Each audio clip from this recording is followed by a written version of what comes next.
It's Impact with the Florida Star, the largest, oldest, and most read African American newspaper in Northeast Florida and South Georgia.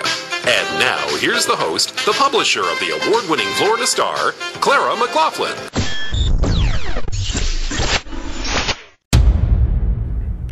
This is Opio. I am speaking to a good friend of mine, John the Baptist, a.k.a. Smurf Luchiano. How you doing, brother? Oh, man, I'm doing good today. How you doing? I'm doing well. I wanted to have you on. You're always out doing a whole bunch of business. You're heavily into hip-hop. You're an artist. I met you as a result of a documentary film called Killingsworth. And I think I've interviewed you like 3 times at this point. This would be the 3rd time. Before I get into who you are and some of the newer things that you got going on, tell us a little bit about the Killingsworth. What was that whole documentary about? The Killingsworth was basically an eye-opening project about gangs, drugs, and gentrification based out of Portland, Oregon, and how the system was set up and designed, and it pretty much worked, because if you take the documentary and you look at it at present day, and this is almost 20 years later that we shot it, there is no more Northeast Portland. That's kind of what the documentary was breaking down, how the drugs came into the play, along with the gangs and the lack of education, and we basically lost the whole black community due to the red line district of the gentrification. So when we talk about Portland, for people who don't know, the same as Oakland, when a lot of black people moved during World War II, they moved into that Portland area. It was Vanport. And then Vanport got flooded out, this major flood, and ultimately the black community ended up in Northeast Portland. So anytime somebody say Northeast Portland, particularly in the past, they're talking about where most of the blacks live. Am I right? Yes, that's correct. And you know, the thing about Vanport is that my dad's dad was from Morton, Mississippi, and he came and worked up at the shipyard, and he had such a good paying job. He went back home and brought all his friends and relatives back up to Portland to work. So he brought about 20 families to the Portland area. And at that time, Portland, it was really no black people hardly in Portland. Right. They actually had exclusion laws in Portland where you couldn't be there after sunset or something like that. And I think they had taken that off the books. I did a documentary. My first documentary I ever done is, as a matter of fact, called Small City, Big Hip Hop. And I got to talk about some of those issues. But you know what, Smurf, your name when I was there in Portland from 2003 to 2008, people knew you in the streets. How was that? Tell us a little bit about your background and how so many people know you in Portland. Well, I mean, I was an athlete first. I played athletes. I was one of the first kids that got shot at a school shooting and survived really in America. And from there, I lost a scholarship for football because of the gang violence, and I got heavy offered to the gangs, and even fought a racketeering case in the state court for being a member of the Kirby Block Crips. And then I fought a federal case which had me face a life sentence for a conspiracy to distribute 2,000 kilos of cocaine. And essentially from there, right before the feds arrested me, I started getting into the music and taking my music seriously and getting with my homeboys and trying to figure out a way for us to make it up out of Portland without killing somebody or going to the penitentiary. And like most stories, right when we was closing the doors and everything was happening, in came the feds, and it took me a while to, I went to trial. Stayed in there, went to trial federally, beat the life sentence, and then the state offered me a deal for 2 years credit for time served. And as a smart man trying to get back to my family, I took the deal. And it's been 20 years now. I've been out and free. Man. Okay, so how did you get into music? What made you say, you know what, music is the way to go? Was a lot of people around you? Was it the influence of hip-hop and the streets? How did you ultimately get into that? And then what made you choose Crip over Blood? I like that answer. What happened was, with the music thing, I always dibbled and dabbled in arts. I was a break dancer. I was a popper. And then I started rapping when I was in middle school. After middle school, I still dibbled and dabbled a little bit because I had my sports that took most of my time. Once I couldn't do sports anymore, I got back into my music. And I had a cousin who was out of San Francisco, and he put out a group called Bullies with Fullies, which was a guy named Juice and Messy Marv, and then he did Juice and Killer Tay. And he had a real strong presence in the Bay Area, representing San Francisco. And me and him was hands-on like every day or every other week. I'd be in San Francisco or they'd be in Portland, and they had albums out, and I was helping them push their music, along with my other cousin, whose name is Lance Spencer. His dad was Dan Spencer. He was a professional boxer. And Lance put out 3 Times Crazy, which brought us Kick the Sneak. So when those dudes were 17, 18, them, the mob figures, I was in contact, and that's what made me say, hey, this is what I want to do. I seen them dudes cashing, $1 million checks. And I was right there with them, rubbing elbows and drinking the champagne. I wanted a check too. Right. Now, as far as the involvement with the gangs and how I ended up choosing red or blue, from, like I say, my grandfather worked at the shipyard, and after Vanport flooded, they was pushed off into the Albina district. My mom and dad, when I was born, just happened to live on Kirby Block. So I was born on this set that the gang is from, ended up being from. And, when I got about 14, 15, 16, gangs that came into Portland, the neighborhoods was ran down. The crack, it went all over America, and it didn't miss Oregon. And my side, the Kirby side, is where some Crips came, and they was over there selling dope. And my homeboys from Portland didn't want to be. We didn't want to be from California gang, so we started our own thing, and we was basically getting supplied by some more Crips, and that's how we started being Crips. So, and what years were that? You're talking about the 90s, 80s? I'm talking about the 80s. 80s. Whoa. So this is when a lot of people my age learned about NWA and learned about the Crips and the Bloods through them. And then there's, of course, there was a movie called Colors and so forth. And then there was Bangin' in Little Rock, where it showed how that Crippin' came all the way over to the South. Right. I was fully active. I was fully active to the point to where I was traveling state to state, taking 10, 15 young cats with me.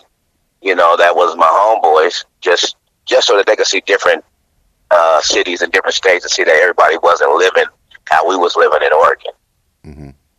We wasn't necessarily on some negative. I mean, there were some negative things going on around us, and some people were involved in it. Some people wasn't involved in it, but it was an eye-opener that, hey, it's all right for you to get up and go to work. It's black people that work. Because in Oregon, you don't see black people in prominent jobs. So, you get a misunderstanding that, hey, maybe this ain't what our people do. And our people work just as hard as anybody else. And, you got to be enlightened some and show that, hey, man, it's okay for you to go get a job. It's okay for you to be a square. You don't have to be in the streets if you can be educated and get that knowledge. But on the thing about on the gangs with the Crips, it's what people don't understand is that Oregon, like I say, is predominantly white. But the first place them Crips and Bloods stopped when they left out of LA was Portland, Oregon. They either went Portland, Oregon, because that was going north, and before you can get to Seattle, you got to go through Portland. Right. And so it was infected amongst that little 3% of the minorities and the blacks, and it really divided the culture of the black people. But it brought something new to the people, because to me, people in Portland were very passive up until that point. And then when those young people started, maybe it was because their parents was on drugs or whatever, but when the young people started speaking up and standing up for themselves and trying to bring some kind of unity, it actually made the community a little bit more safer in some places as far as the racism went. Mm. And that's going to rarely be spoken about, because you're going to rarely speak to one of the black people who felt empowered. Right. So just to try to be clear on it, before, whites can come into your community to do whatever they want to do, like they killed Dada Sarar, those skinheads and so on. But when the Crips and Bloods came through and people decided that in Portland that they would take sides and become a part of that, those other types of gangs, white gangs, did not come in and do what they used to do. Is that kind of right? That's exactly right. I mean, we even had a restaurant. It was called the Burger Barn. It was only like one or two black restaurants in the whole town. The police pulled up and threw three dead possums in front of the building. Right. On the steps. Right. That was Portland, and that was, for me growing up as a teenager, was some of the things we had to endure. First time I ever went to jail, I went to jail for a shooting, and it was because a guy with a shovel, an older white guy with a shovel, was intoxicated, broke out my window in my car, and I was in the car, tried to decapitate me, and I just happened to have a gun on me, so I jumped out the car and shot him. Mm. That's how I got into the criminal system. This is Opio. I'm speaking to John the Baptist, a.k.a. Smurf Luchiano. Tell me the difference between the Crips and Bloods in the 80s and 90s and today, because it seems like you don't hear about it as much anymore, but it's still going on. Yeah. I mean, it's definitely still going on. When the crack epidemic hit and the feds came and they took the majority of the leaders and the people who had the most influence, and they pushed them away and put them in them jails, it took away from any kind of structure or leadership, which nowadays, you look at the gangs now, you have 5 gangs inside of one gang now. Mm. And all 5 of those different gangs is like different little cliques. And they might not get along, and then you got some Crips and some is Blood, so it's not just divided with Crip and Blood anymore. And it seems like that was kind of like that back in the day, because Portland was real small. A lot of people know each other, and then so you got Crips and Bloods in a small town can hang out with each other, right? Well, to a degree, I mean, you might be banging, but your cousins might be Bloods, so you can't go around to his house, but y'all might be at the same birthday party without somebody getting hurt. Mm. Mm-hmm. So that made it almost seem not real, but that made it very deadly. Right. Because you never know what was going to happen. You know who was going to be there. All right. Tell me a little bit about the music part. There's a artist named Mezzalini. I remember seeing a video of his, We Want Meezy, and then he mentioned your name on there. And you're not just a rapper, but people kind of consider you a boss when it comes to the whole rap game in Portland. I would say that I'm one of the top people with having an influence on the music, because I've blessed so many people with having a chance on being on stage or being a part of production or in the studio, just getting a chance, and even bringing people to town so that some of this local talent could get exposure and meet somebody and shake some hands with some of these people that are definitely on the billboards. With Mezzalini, he had a tragic situation, and his girl passed away. She was killed over in Hawaii, and the feds came and got him and took him into custody. He stayed there for 4 years, and while he was in jail and prison, he turned his life around. So now he's actually preaching and actually has a church and is doing gospel music at the time. Nice. Wow. So I'm proud of the brother. And yeah, but that was one of your artists. A lot of people thought when he got out, hey, or if he ever got out, man, Mezzalini, that's the man right there. You can always bank on him putting out some incredible music. So when he got out, that was interesting that you really extended love and support to him instead of trying to, instead of talking down on him. Right. I appreciate it. It was one of them situations where when I first met the brother, I met him in the county jail, and he came up to me. I was facing life plus the 30 years on the other case, and he came in, had a gun charge, and he came to my table and he was saying all the gang language and, hey, what's up, cuz? And I was like, hey, man, listen, my life is on the line right now. I'm not interested in no type of gang at all. I'm interested in trying to get my time reduced and maybe get back to my family, because I'm facing a whole lot of time. And so it kind of turned him off, because he had heard so many different things about me in the streets and had never met me. But when I asked him, I said, can you rap? He said, yeah, I can rap. I said, let me hear you rap. Let me hear something positive. Let's get off that negative, that gang stuff. Let me hear what your music sound like. And he started rapping for me. And I signed the brother right there on a napkin that's inside the county jail. Wow. And then the feds came and got me, took me off, and I went off to another county. He went and did his time in Sheridan, and on the radio he heard that I had beat my case. And when he got out of jail, he contacted me, and we started putting his music out from there. So talk about some of your classics that you put out, some of the music, some of the projects that you put out. The first project I put out was called Coming for the Goods. It was a group that we had called Got 'em, which stood for Gangsters on the Move. It was me, infamous One Mo, DT the Mouthpiece, and then we started adding our young homies into the group as to keep members in. While I was fighting the federal case, the main member of the group, infamous One Mo, caught a robbery murder beef, and he's been down 20 years now. He got about 4 months, and then he's going to be released. We had hits on there called Coming for the Goods, Heavy on the Grind, For the Homies That's Dead and Gone. You know, just real hood classics, and we were some of the first people that was really talking about what was going on inside of our neighborhood, inside of Portland, as far as the street scene or life scene might be. What are you doing now? Tell me some of the artists you got. Yeah, so what I've been up to, after we lost Mussolini to the jail thing, and he came back and he went gospel. I picked up some more artists who I had been working with. One by the name of Fidel Castro. Fidel had just got done doing 8 years over in Washington. He's five kids, single father at the Art Institute, and he's just a good dude all around. But I pretty much let him fill in that space where we had the void with Mussolini. And then I got a guy named D Slick. D Slick is out of Seattle, just to bring that Northwest connection a little bit more closer. Seattle worked with Portland, and Portland worked with Seattle.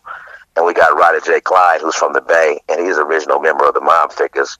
Mob Figures is one of the last groups on the West Coast to sell 100,000 CDs independently. And then we reached out. We got a Latino artist, goes by the name of the Mexican Mac, and he's making a lot of waves because he raps bilingual. You know, we don't want to miss nobody. We want to make sure that everybody get some good music heard. And as far as me, I just started rapping even more because as a brand, my fans wanted to hear more of me. So I actually just put out 2 new songs in the last 2 months, and those are coming out on the new project called The King of the Rose Volume 1, which is starring D Slick and Fidel Castro. King of the Rose. Now, you know I got to ask you. You put out a Facebook post, and you said, F Cool Nuts. And I know the respect you got for Cool Nuts, right? And I know the respect he got for you. And I understand that that hip-hop is a contact sport. It's a gladiator sport. Is that your way to make money, or are you calling Cool Nuts out for a rap battle, or are you trying to say, "Hey, man, pull me in"? You know, I'm the king of the street. Tell me what you're doing. Tell me what your mindset was. Well, you know, sometimes I get a little frustrated. You know what I mean? We over in a small market, and everything can get taken out of context. But at the same time, you know, we want to work. We want to build as much strength as we can, and our strength is in numbers. And if the strength ain't in numbers, then I'm going to say F whoever if the strength isn't in numbers. So he can do his music. I can do my music. We don't have to be in competition. But, you know, as brothers, sometimes we might not agree on everything as brothers sometimes. Are you in the films? Are you got any projects coming up? Well, with the film, what I got going on with the film is, you know, we did the Killsworth documentary. That was one. And that story was based about Little Smurf. And Little Smurf was my neighbor, and he was right up under me as far as the gang thing went. I was Big Smurf, he's Little Smurf. And he passed away at the age of 20. He was killed in some gang things. Now, what I'm doing right now is I'm actually working on Black Rain. Black Rain is a picture that we're trying to shoot, and it's loosely based around my life story. Okay. In the Portland area, and you know, dealing with the gangs and the music and the drugs and the education. You know, because one thing I've always been a firm believer of is education is going to be the key that's going to get us to where we need to get to. Tell us what you feel in the way of the injustices that you've experienced in the system. You know, like I say, for me, where I'm at in my state is extraordinary because I've done some extraordinary things as far as when it comes to standing up for your rights and speaking up for your rights. I've definitely been a person who has opened his mouth and stood up for every word that I've ever said. We had a song called "No Deal" on the Gotham album. On the song "No Deal," I made reference to a DA in the state of Oregon. The DA letter came back and indicted me on a racketeering charge, which is how I ended up facing the life sentence because the DA took it personal. Now, with this music thing, you have to be careful because the more you grow as a idol or a star, the more the court systems are coming for you to try to make a name for themselves or make an example out of you. So I have to be very careful on what kind of songs I even get on or what I say, because I know that they will take it and they will prosecute you, even though it is music. Well, we got the First Amendment, and that allows you to be able to make any kind of music you make. So you feel like that's an injustice right there, right? I definitely do, and that's what I was saying on my whole case is, hey, I got the First Amendment rights to freedom of speech. And they were saying, no, what you said is what you were doing because this is the lifestyle you live. Well, music is art. It's just like acting. Right. We make these scripts up, and we want to sell it to as many people as possible. Mm-hmm. You know, and so I don't think that, you know, we should always be taken into custody or, you know, stopped from making a living to feed our families. To where I'm at now, it's hard for me to even do a show in Portland with my name attached to it because of the blackballedness from the police system more so than anyone. And they've went and told these buildings, hey, this guy's a bad guy, this or that's going to happen if he shows up. We're just here to do music. We're here to make money and feed our families. It's a job. It's so interesting that when I was there and I lived there permanently years ago, there was the OLCC, the Oregon Liquor Control Commission, and anytime there was some black club or they serve Hennessy, they would figure out ways to close those clubs down, which is illegal. Now they are a part of the marijuana system that's there because marijuana is legal there. But it seems like they put blacks on that board to make sure that there were no shenanigans. And I know one of my friends has a shop there. So tell me your thinking now, particularly where the government and particularly the state there, and they've made marijuana legal. But you still got a situation of racism in the criminal justice system there. Definitely, I definitely, you know, and one thing that I've seen is that for the marijuana, they've definitely been some rules from what they had with the alcohol, because with the alcohol, if any black music was being played, they were shutting your establishment down, and what that kind of did is that drove black people to be like the South and open up after hours. And at these after hours end up being death traps. Right. You know, till early in the morning because, hey, the police don't want to come. Police is why we at the club. So now we have to go do something illegal just to congregate and have a little fun. Right.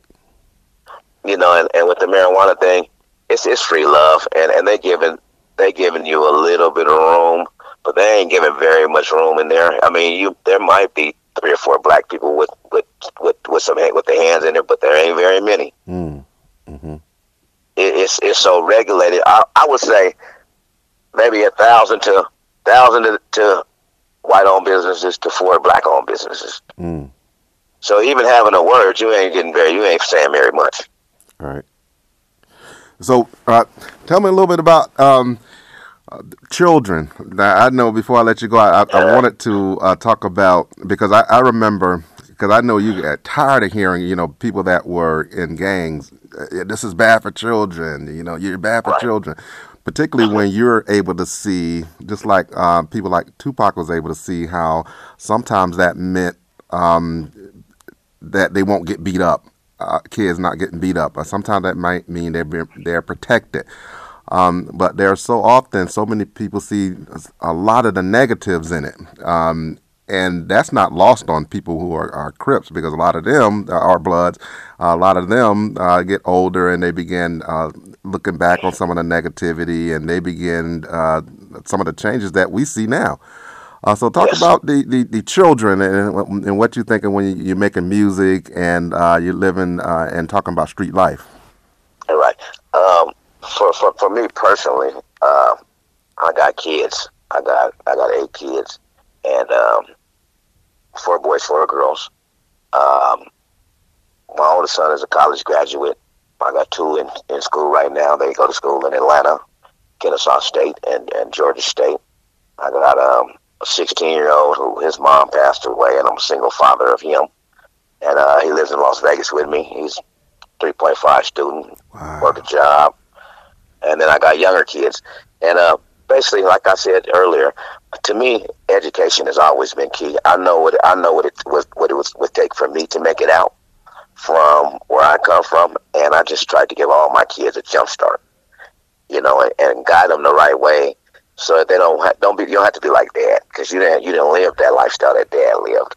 Dads want to put you in a better position, but education and knowing how to study was the number one thing. And that's one thing that I'm glad that I instilled in my kids, is to speak up, to be able to speak up, and to know how to study. That'll take you anywhere. Man, that is awesome. So what's next for you? What you got? What kind of shows you got going on? Right now, what I've been doing is I've been kind of sitting back and kind of managing some artists. Like I said, I got two new projects coming out, and I'm really pushing for the Bay Area Portland connection to take that, because there's movement. There's a lot of movement, and I touch a lot of cities like the Kansas City and the Oklahomas and the Nebraskas, off in that Midwest, and they got a lot of love over there in that Midwest, and I'm working my way down south now. I actually lived in North Carolina. I was in 1996, 95, 96, 97. I was living in the Carolinas. So me living in the Carolinas, like I was saying, when I was really traveling and really into the gang thing, I traveled and I made contacts with people all over, and later on, those contacts turned over to be music contacts. And so when I go to these places, they acknowledge me like I'm their own, and they bring me in, which is why it makes it easier for me to bring artists over to Oregon, because I know these people personally already, a lot of them. And if I don't know them, then I know they homeboy or their cousin, or somebody who is in touch with the streets who might know these young people. I don't have a problem with catching up with them, and they don't have a problem with catching up with me, and knowing that when they get there, it's going to be good business, and that we're going to make sure they treat it like stars. If people want to have some of your artists perform, people want to get in contact with you, people want to get put on by you, what do they need to do? How can they contact you? They can go to my IG, and it's Flav Gods, FLAVGODS,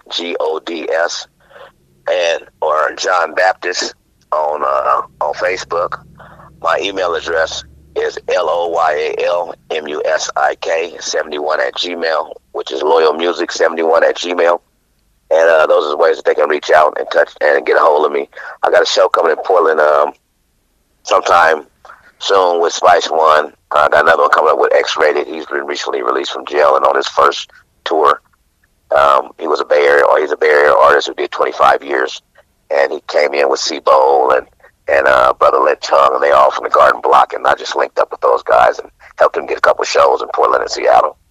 Now, there's a lot of little young cats out here. They 15, 16, 17. You probably saw Takeshi 6ix9ine. He's in prison. Smurda went to prison. There's a lot of little young cats out here got some talent.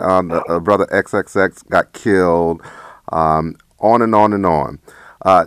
Say a little something as an OG. Say a little something to those young cats out there before I let you go.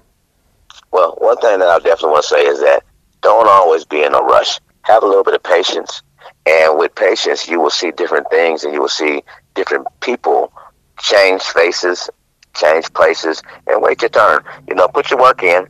Don't be afraid to go forward, but wait your turn, because everything that glitter ain't gold. It ain't always what it look like. All right. John the Baptist, a.k.a. Smurf Luchiano. Thank you, brother. Right on, bro. I appreciate you. Impact.